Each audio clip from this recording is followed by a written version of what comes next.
mesa enorme, farta, com tudo que a gente precisa. E Deus me mostrou todos nós sentados no chão, em volta da mesa, pegando algumas migalhas. Quando ele falou aquilo, a presença de Deus invadiu. Nós estávamos numa casa de um dos pastores. A presença de Deus entrou como um vento. E nós começamos a orar e a profetizar e a falar em línguas. E nós começamos a entender que Deus tem tudo, mas nós é que não nos posicionamos.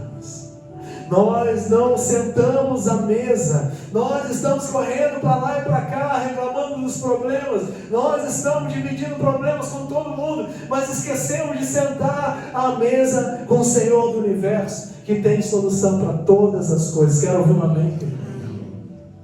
Eu me lembro que a partir dali foi uma virada de chave para as nossas vidas.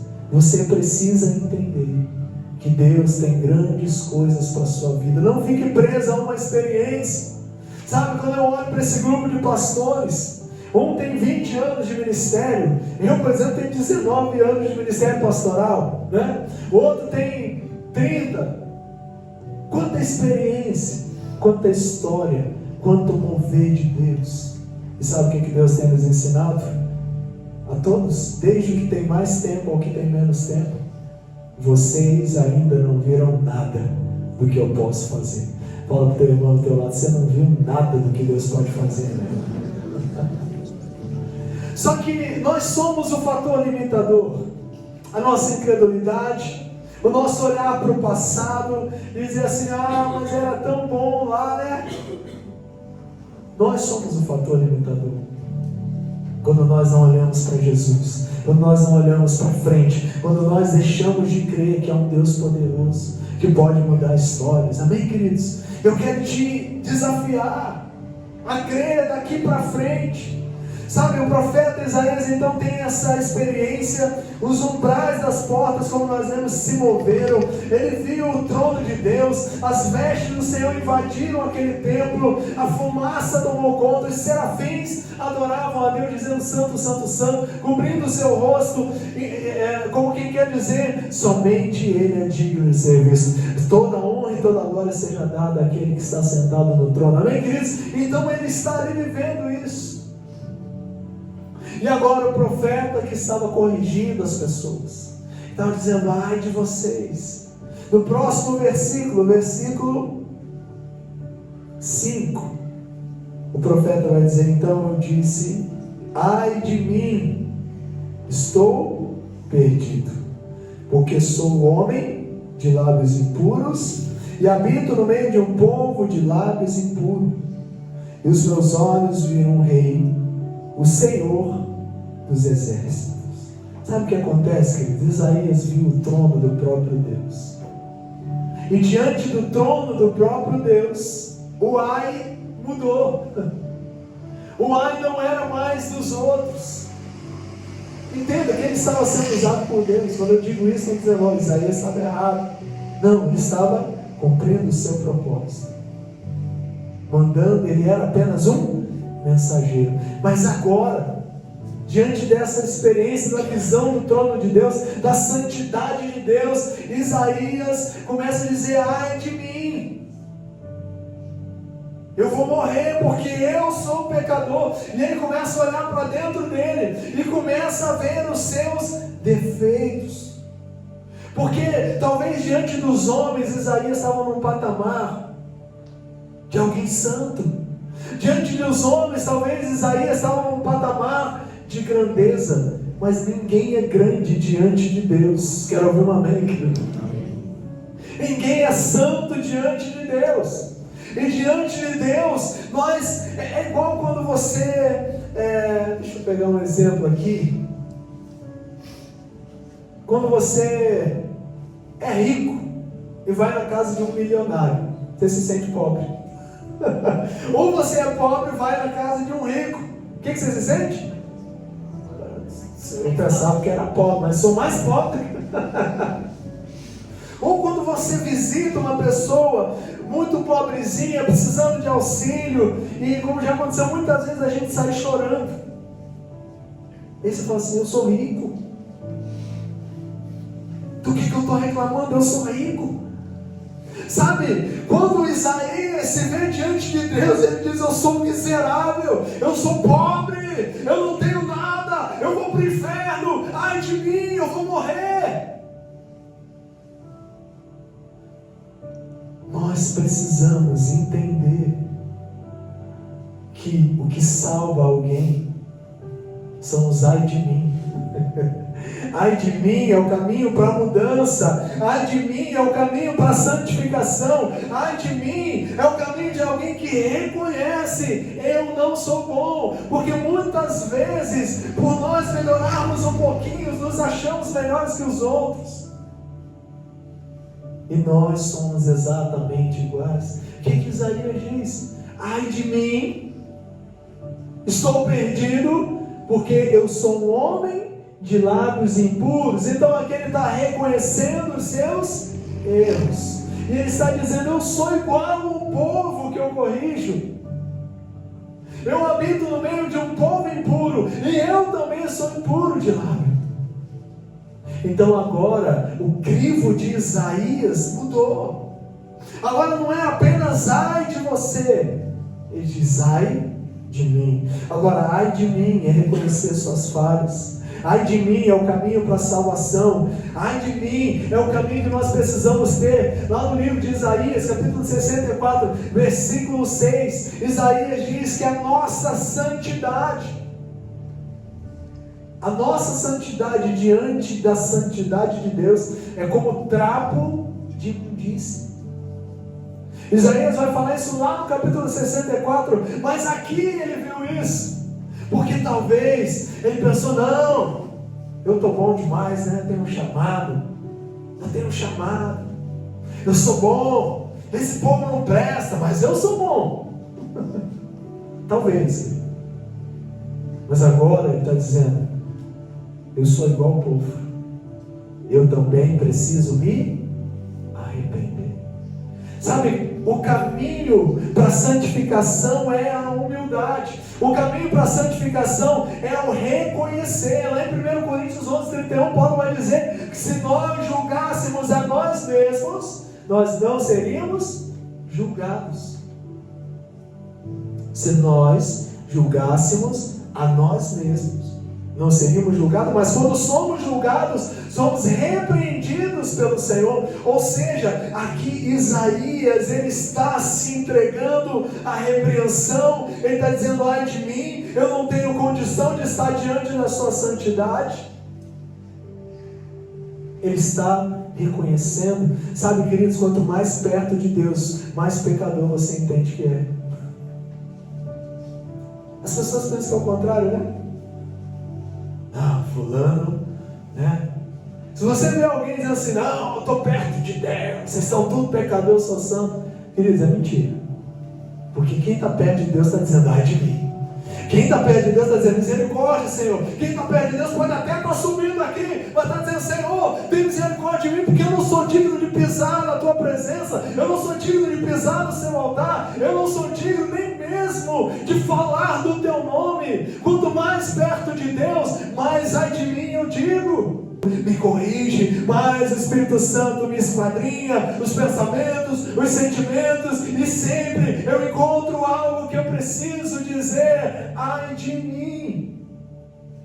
Tem misericórdia de mim, Senhor.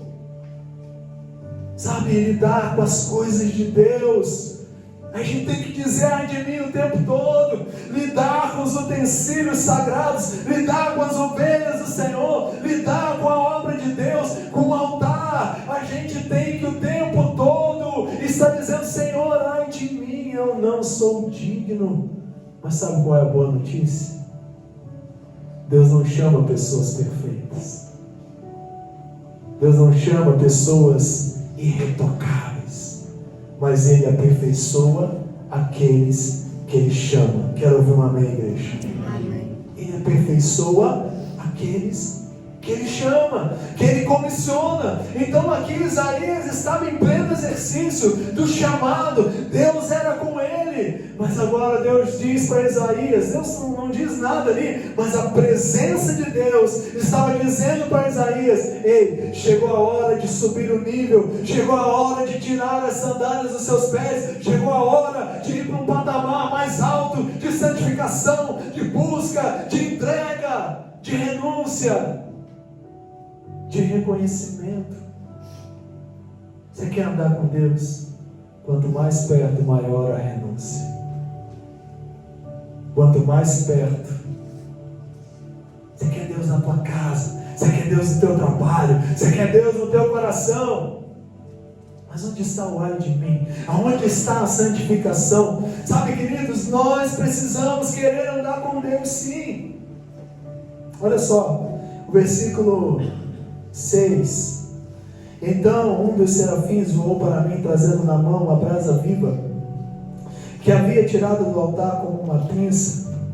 Versículo 7. Com a brasa tocou a minha boca e disse: eis que essa brasa tocou os seus lábios, a sua iniquidade foi tirada e o seu pecado foi perdoado. Quem pode dizer bem alto? Glória a Deus. Glória a Deus. Olha só esse processo. Andar com Deus tem um preço da busca pela santificação, da busca pela correção. Quando você diz ai de mim, esse é o sentimento para que você alcance a misericórdia, esse é o sentimento para que você alcance o perdão, esse é o sentimento para que você alcance a mudança. Então, quando diante da postura de Isaías, o Senhor dá ordem ao serafim, um dos serafins tira uma brasa com uma pinça do altar, toca nos lábios do profeta e diz: por causa disso, a sua iniquidade é tirada, você foi perdoado. Quantos podem dizer glória a Deus? Glória a Deus. Sabe, Deus não te chama para te acusar e dizer que você está cheio de defeito, te deixar jogado na culpa, não. Toda vez que Deus aponta algo, é porque Ele te ama, é porque Ele quer mudar a sua vida, é porque Ele quer corrigir o caminho, é porque Ele quer te levar a uma santificação maior. Certa vez, Josué, lá no livro de Josué, capítulo 5, versículo 15, vai dizer que Josué tem uma experiência com um anjo. Quem era Josué? Um homem de Deus, ungido, no lugar de Moisés, um dos maiores profetas, assumiu a missão de levar o povo à terra prometida. Nós não estamos falando de um qualquer que estava vivendo uma vida de pecado, que não estava nem aí. Se você ler a história de Josué, você vai ver que antes dele ter qualquer cargo, ele ficava junto à tenda. Moisés entrava na tenda do encontro, ele ficava do lado de fora, porque era um homem que amava a presença de Deus. Quem está entendendo, diga amém. Agora esse mesmo Josué, diante de uma palavra, ele estava indo para Jericó. Jericó era uma muralha intransponível. Jericó, nenhum exército do mundo havia conseguido atravessar aquela muralha. E Josué estava com a palavra de Deus indo para lá, mas aí de repente aparece um homem com uma espada desembanhada na mão. Era tempo de guerra, né? Eles estavam se preparando para entrar em Jericó. Era impossível entrar em Jericó, mas eles estavam se preparando porque eles tinham uma palavra. Talvez o que Deus mandou você fazer é impossível, mas se você tem uma palavra, vai acontecer em nome de Jesus. Quero ouvir um amém, querido? Amém. Josué estava indo para lá, preparado para a guerra, né? Preocupado com certeza. De repente parece um homem com a espada na mão. Josué provavelmente pegou a dele e disse assim: epa, você é dos nossos ou inimigo? Eu não ia dizer uma coisa nem outra, eu vim dizer algo para você. E uma das primeiras coisas que o anjo fala, ele diz: tira as sandálias dos seus pés, porque o lugar que você pisa é santo. Quantos podem dizer amém? Amém. Sabe o que o anjo está dizendo para Josué? Se você quer conquistar Jericó, você vai ter que subir um nível na sua santificação. Se você quer conquistar o impossível, se você quer andar com Deus, querido, se você quer sair do patamar que você está e ir para os patamares que Deus quer te levar, tira a sandália dos seus pés. E tirar as sandálias dos pés fala de uma santificação, de um nível maior. de uma mudança maior, de um empenho, de uma santidade maior. Tira a sandália dos seus pés é saber que onde Deus está é um lugar santo. Aqui é um lugar santo. Quantos creem, diga amém. Amém. Só é porque Deus está aqui. Se Deus se retirar daqui, a gente está sozinho aqui perdendo tempo. Entende isso? Mas se Deus está aqui, se você quer andar com Deus, tire as sandálias dos seus pés. Olha para a sua vida e começa a retirar o que não é de Deus. Eu quero Deus na minha casa. Então você vai ter que tirar algumas coisas da casa que não condizem com a vontade de Deus. Alguns comportamentos, algum estilo de vida, algo que talvez você negocia, algo que ninguém vê, algo que é pequeno, algo que parece que não dá nada, mas arranha a santidade. Isaías vê Deus falar: ai de mim. A gente quer Deus na nossa casa, mas a gente não quer dizer ai de mim. Ai dos outros, né? Aí é muito fácil dizer: o fulano lá, a coisa está errada, o ciclano, aquele ali está feio, o Beltrano então. Sabe o que Deus quer ouvir? Ai de mim. Ai de mim. Tira as sandálias dos seus pés. Josué precisava de Deus para conquistar Jericó. Deus, através do anjo, está dizendo: você precisa santificar. E depois ele vai dizer: santificai-vos hoje, porque amanhã o Senhor fará maravilhas em vosso meio. Quantos podem dizer amém assim na sua vida? O que você está orando? Qual o passo? Qual o gigante que você nunca venceu? Qual a muralha que você nunca passou? É um vício? É um problema no casamento? O que é? Qual a muralha que você precisa superar e não foi superada? Diz o Senhor: santificai-vos, santificai-vos. Josué, ele convoca 3 dias de jejum, de consagração, de busca. É tempo de consagrar ao Senhor. Quero ouvir um amém, querido. É tempo de quem está limpo, limpe-se mais ainda. É tempo de buscar o Senhor. Sabe por quê? Porque o Senhor quer estar contigo na tua luta, meu. Porque o Senhor quer estar contigo na tua missão. O Senhor quer estar contigo nos teus desafios.